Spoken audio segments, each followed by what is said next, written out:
Okay, thank you all very much for coming out. It's a very, very important day, and this press conference was called to highlight our collective law enforcement transparency, accountability, and respect.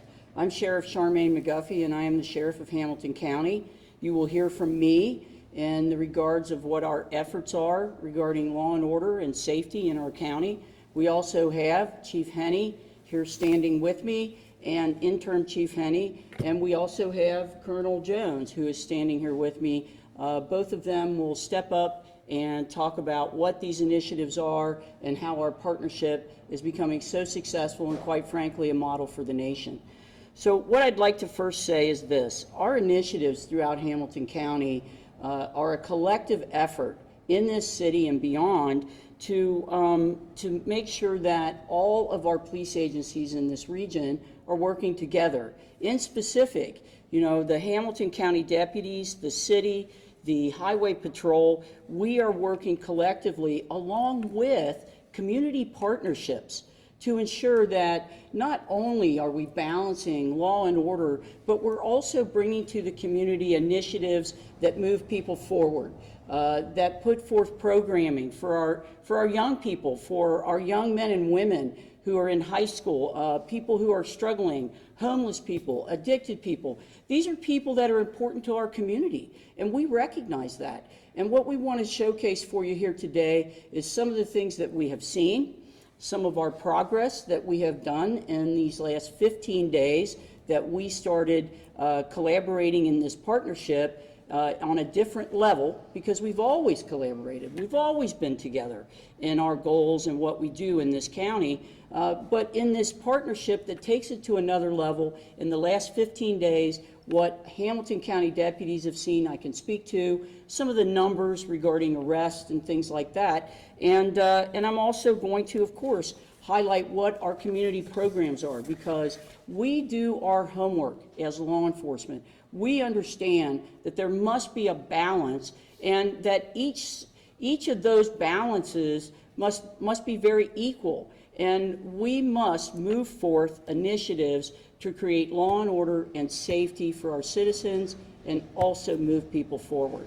So at this time, I will ask Interim Chief Henney to come up to the podium. Thank you, sir. Thank you, ma'am. Thank you, Sheriff. Thank you, Colonel. Thanks, everyone, for being here today. I really look forward to rolling this out to you. You know, there's two sides of the coin on this. First off, I want you to know that as we're here and we're excited with this new collaboration, please know that we've been doing this probably as long as I've been a law enforcement officer here in Cincinnati. And what I mean is, when we start talking about our state partners, our county partners, we have worked together in many, many different ways. If it's drug units, if it's working major sporting events, if all of these things. So please know that we've already had these partnerships for a very long time. But I want you to know that as the interim chief, I've heard you, and I've heard you ask about continuing these partnerships and improving these collaborations so we can provide the best public safety to the citizens of not only Cincinnati, the county, but also residents of the state. So as the Chief Law Enforcement Officer here in the city, I'm very excited to tell you that we are going to be improving these relationships. We're going to be improving these operations. We're going to be improving these collaborations. And we are going to roll out what I think between the three of us is a very robust and very effective plan that's going to help all of us feel safe in the city. So thank you for these initial, let me have these initial comments, and I'm going to turn it back over to the sheriff. Thank you. Thank you. So I'd like to highlight some of the things that we as the Sheriff Department have brought to this partnership. And, you know, as I mentioned to you, we are creating a model of collaboration that, quite frankly, will be for the state and certainly the nation. You know, as police agencies struggle with recruitment, as we struggle with having the numbers of people that we would like to have, boots on the ground to support these efforts, we're struggling in that arena. And we know it, the public knows it, and by joining forces, we are force multipliers. But at that same time, I'd like to note to you that we create this model, but we also are in it for the long game. As our agencies become more robust, as our recruiting improves, and I do think that recruiting will improve across the spectrum, as our recruiting improves and we have more standalone ability, then that's what we will pivot to. The beauty of this partnership is actually the flexibility of what we have and what we can do. So our deputies have been down in this arena for the past 15 days. In this 15 days, in collaboration with law enforcement, I want to point out to you, very importantly, we have given out almost 200 warnings, okay? Warnings. Those are our deputies and police officers, you know, approaching people and saying, hey, we'd just like to remind you of this. We'd like you to know this. And, you know, we want to give citizens the benefit of the doubt. Certainly we do. But there is also law enforcement to be had. And I will tell you that we have made 7 original misdemeanor arrests. We've made 8 felony arrests. And very importantly, we've recovered 3 stolen vehicles and 6 gun recoveries. 6 gun recoveries. And those are guns that we are legally able to seize because people are carrying them illegally. And we understand what gun violence will do to our city and our county, and we want to prevent that gun violence, and this is one of the strategies that we have to do this. We also have had 8 drug recoveries. One of the things that our deputies have worked on extensively is, you know, approaching these alleys and, you know, areas of the city that can be kind of hidden a little bit from the public, but yet produce drug abuse, people doing drugs in the alley, selling drugs, people who are aggressively panhandling the citizens and quite frankly, stoking fear. You know, we're addressing that, and we've addressed it very successfully. We can show you our results, and our results are very impressive. One of the things I want to also mention, because I said the word balance, you know, we know that there are there are thousands actually, I won't even put a number to it, there are thousands of outstanding warrants in this city and county. And many of those warrants are traffic related. Some of them, many of them are minor misdemeanor or misdemeanor warrants. And what we have collectively sat down and talked about with the judges is to create a type of amnesty, you know, day, program, week, where people who have minor misdemeanor warrants that are more than 10 years old, I mean, many of these are aged, right? And let's get those things cleared up for people without the consequences of incarceration, without the consequences of fines, and people having to lose money in this arena. What we want to do is create a program where people can bring these forward, they come forward, we clear them, and, you know, people walk away with that sense of freedom then, right? That, hey, I don't have to fear approaching a law enforcement officer. And oftentimes when people carry warrants like this around, they tend to want to run from police because they don't know and they don't want to be incarcerated, and I understand that. And as I said, many of these are decades old. So we want to clear that up. We want to create that. You know, I've talked to judges that are on board in that way, and we'll keep you updated as we move forward on that initiative. You know, one of the other things that I want to note here is who's coming into our city, right? Because, you know, we're encountering the deputies that work in this department with me have related to me, and I'll give you an example. So they pulled a gentleman over who was driving very erratically in our city. They pulled him over. When they got his identification and so forth, he's from Indianapolis. He's from Indianapolis. He has a loaded AK-47 on the back seat. He is carrying a extended magazine 9mm in the front seat, and we're asking ourselves, and he has a warrant, all right? He's not allowed to have those weapons, and we're asking ourselves, what is he doing down here?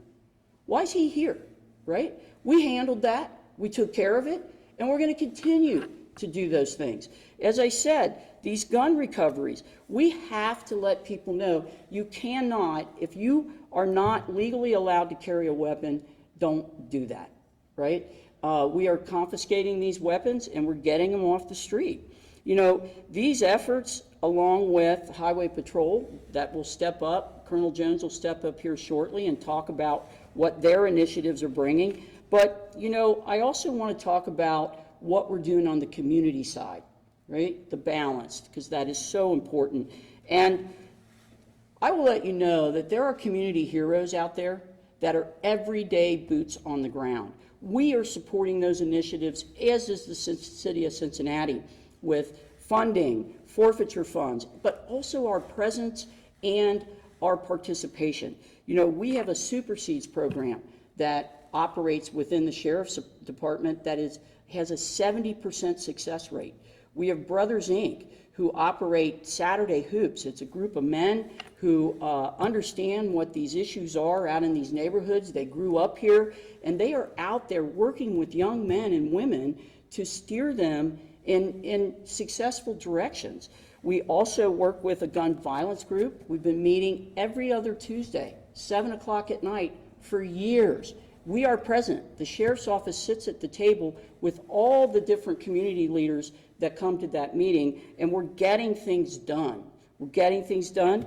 I have a community affairs division, and we participate in the festivals, any of the community events that the Cincinnati communities and Hamilton County communities put on, particularly for their youth. So, having said that, what I'd like to do is I'd like to turn this over to Colonel Charles Jones. He is with the Highway Patrol, and the Highway Patrol brings an expertise to this effort of traffic enforcement. All right? I mean, we are hearing from the citizens out there in Hamilton County. You've got people driving 70 miles an hour down a residential street. Those are streets that our children play on. Those are streets that we expect to have a safety initiative for. So, Colonel Jones, I'm going to ask you to step up, please. Thank you, Sheriff.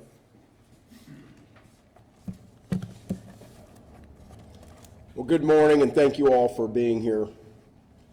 At the heart of everything we do is simple yet powerful belief that every resident in Ohio, including those here in Cincinnati and Hamilton County, deserve to feel safe in their homes, in their neighborhoods, and in their communities.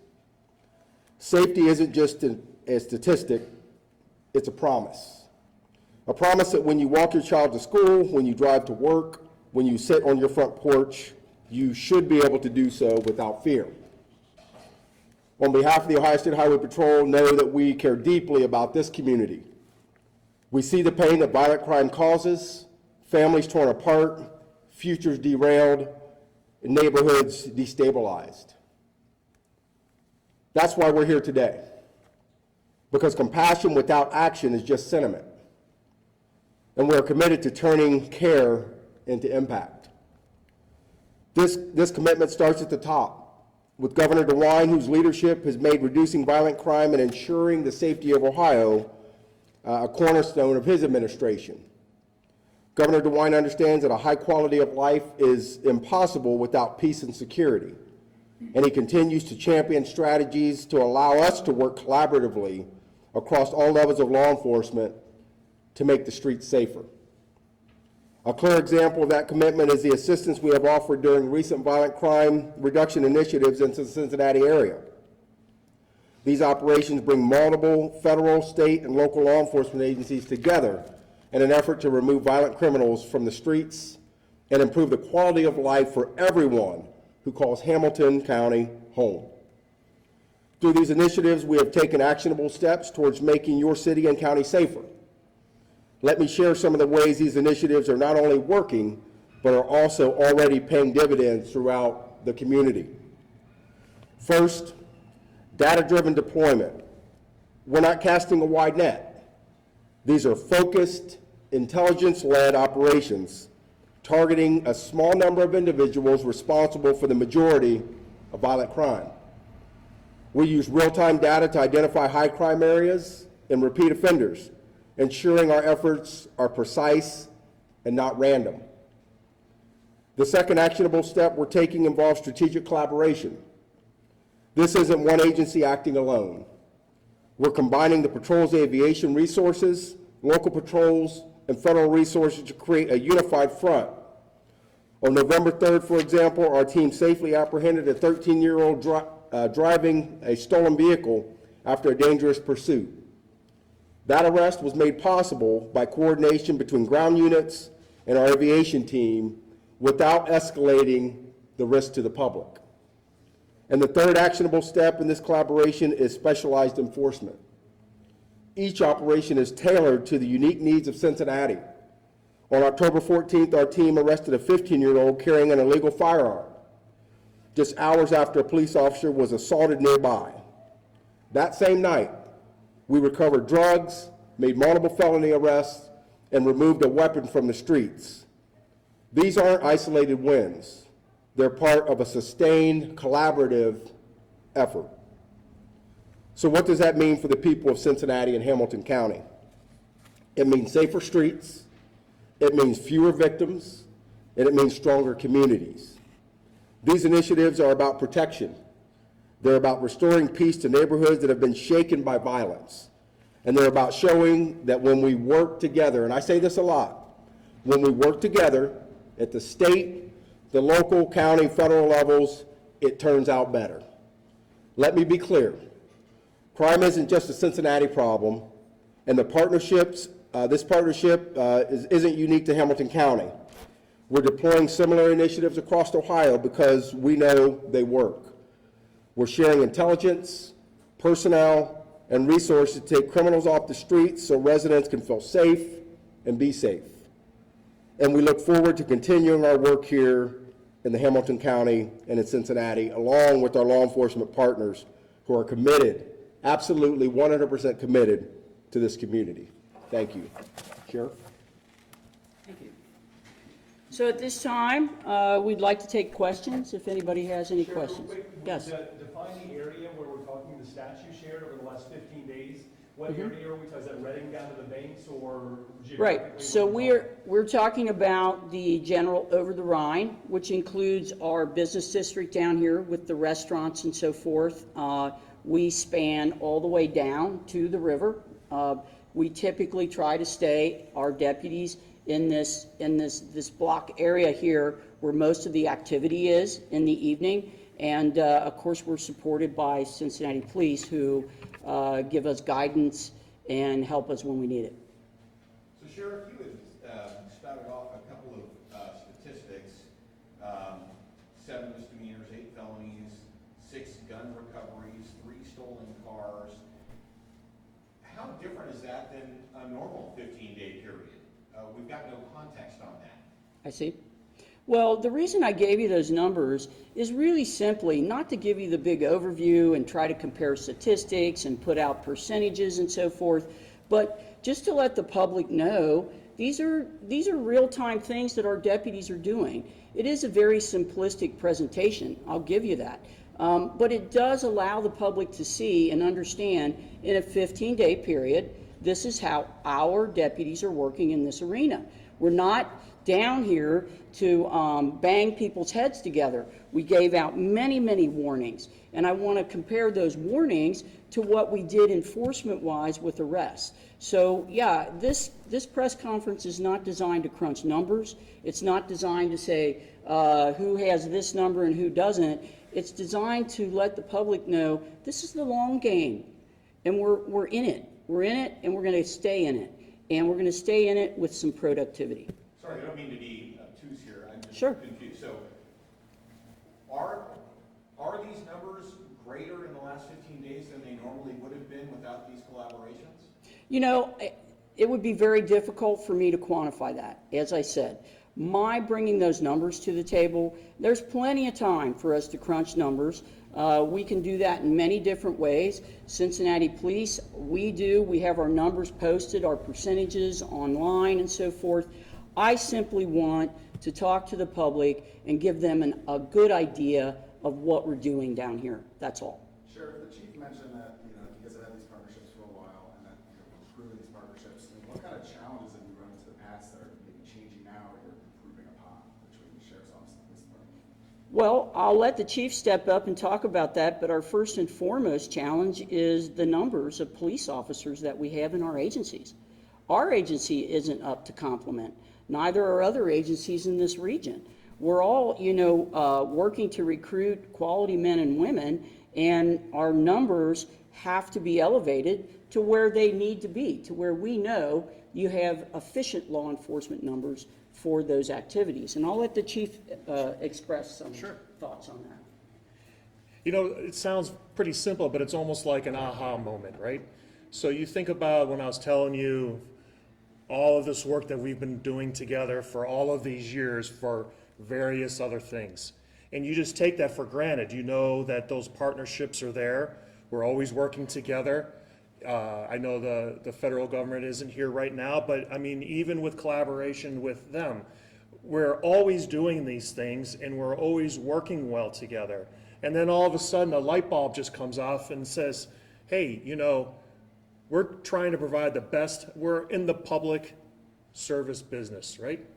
And what is the best public customer service that we can provide to our citizens? And we're already doing that. Us and the county are working over here, and then State Patrol and the county are working over there, and us and the county. And it's like, let's get this joint command, let's get this joint effort together to where we can focus all of these resources that we all have separately, collectively, and make sure that we're all moving in that exact same direction to provide those services to all of you. So when you're talking about like barriers, there's never really any barriers. It was just understanding that we've been operating this way for so long. It's been successful in the specific little areas that we've been working.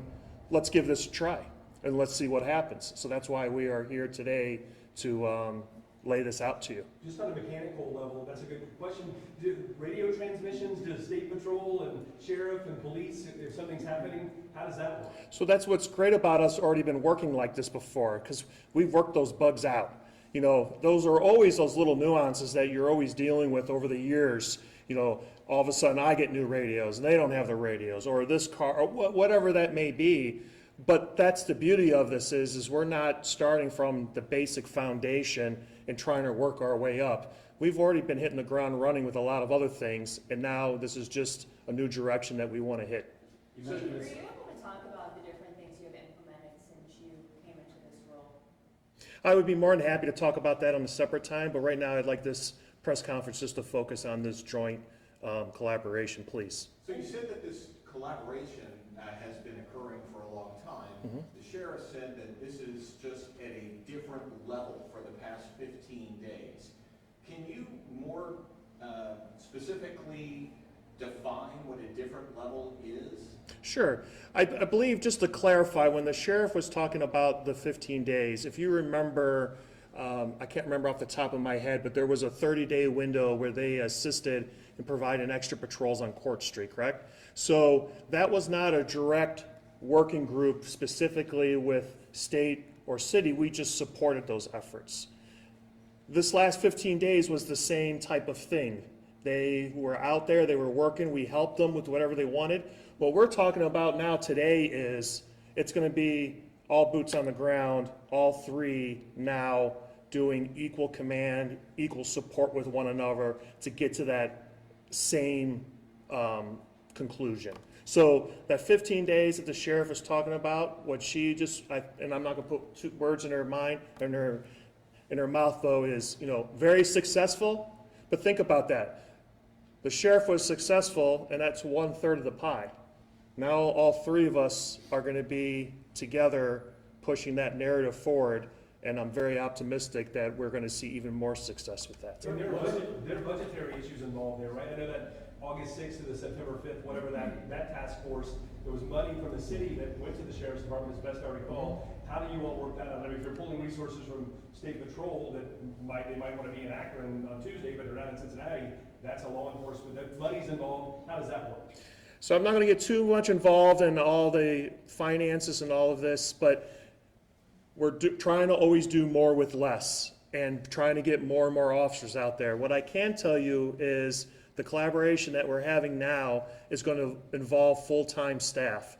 where we're not having to pay additional overtime, we're not gonna have to pay for.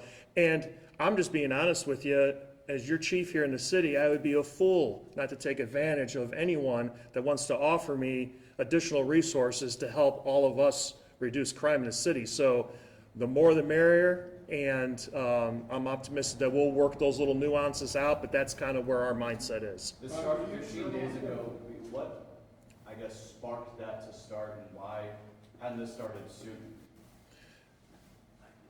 Meaning this, don't compare this as apples and apples, please. That 15 days the sheriff was talking about is an initiative that the sheriff's department took. That has nothing to do with what this collaboration is now with the three of us. It's just the same as if State Patrol would like to do some traffic enforcement on 75 South, right? We're going to be there, and that's what I think you all need to understand is there's all these levels. Everyone has concurrent jurisdiction. There's all these levels of enforcement. We're just saying, hey, instead of us all working in our little silos here, let's bring this all together. If the State Patrol wants to do traffic enforcement on the highway in the city, come on in and do it. But on top of that, now us and the county are going to work on an equal field to help them with that. Whatever those initiatives are that we're going to come up with collectively, which we're not going to talk about right now, now it's just think of it as a force multiplier to get those goals done. So that starts now, so that starts now, or did it start 15 days ago? I need you to be clear, the 15 days was just like if Highway Patrol wanted to do an enforcement effort somewhere else. We're always going to support them. If they get on the radio and say, we need your help, or can you do this? Of course. Then that's what the sheriff did, and it's her pride. This is the county. If she wants to do enforcement, Godspeed, and I'm going to be there to help you. Starting what we're talking about today, is us three now coming to the table and saying we are all together and we are moving forward in the same direction. 15 days, earlier this month, Governor DeWine talked about this partnership, and he said that there's been 3 arrests because of this partnership, including a juvenile. Very next day, all 3 of those people were out. What's being done currently to try to keep this revolving door of injustice? I think that's a whole nother topic that we can talk about. We are continuously working proactively with all the other entities in the criminal justice system to help improve that. But right now, please just talk about this partnership here. We're going last question. Colonel Jones, a couple questions for you, sir. Chief Henny mentioned he'll take all the help he can get. Is the city taking all the help that it can get from the State Patrol, or can it take more? Yeah, no, the city is taking all the help that the patrol offers. We've made it a point to emphasize that, if the help is needed, the Highway Patrol will be there. And, it's no different than the requests that we handle from all over the state, from other agencies across the state. They ask for help, we help. And so we're providing the resources that we can to help the city and the county. And we're going to be here with them, walking side by side, with our troopers out there helping as much as we can, as often as we can. So. And the resources for Sunday's FC game, is the State Patrol helicopter going to be in the air, or what are you doing there? Yeah, well, I won't talk about specific procedures, but I can tell you that is normal. We help out with the games, whether it's FC Cincinnati, whether it's the Bengals. We're called upon to help out. And we're going to do that as well. So we will be here alongside our partners. Let me address one thing, please. I'd like to address the question of the judges and people who are arrested who are released. What we have done in our efforts from the law enforcement community is we have sought to have communication with the judges. Now, the judges cannot talk about individual cases. They're very limited by law, by what they can say and reveal. But I can tell you that the judges operate off of information, right? Because they know they weren't there. They didn't witness the crime. They're asking for information from people who were. And as we get into strengthening these systems, and please understand, law enforcement, the agencies that operate in the criminal justice system are a system. That includes the judges, electronic monitoring, probation, the sheriff's office, all of these things that we've highlighted today. And when we get around the table, in which we do, I talk to the judges, our deputies are embedded in that courthouse. And, you know, what we've discovered is there are times when law enforcement needs to provide more information, quite frankly. Now, can I speak for every judge's, decision on how they'll do things or what they'll do? No, I can't. But I can tell you that as we clean up some of the glitches that we find, because there are those, across the system, then we get to a point where the system is working collectively and efficiently. And I think that's been one of the issues all along, and we're working to clear that issue up. Thank you, everybody. Thank you, guys. Thank you.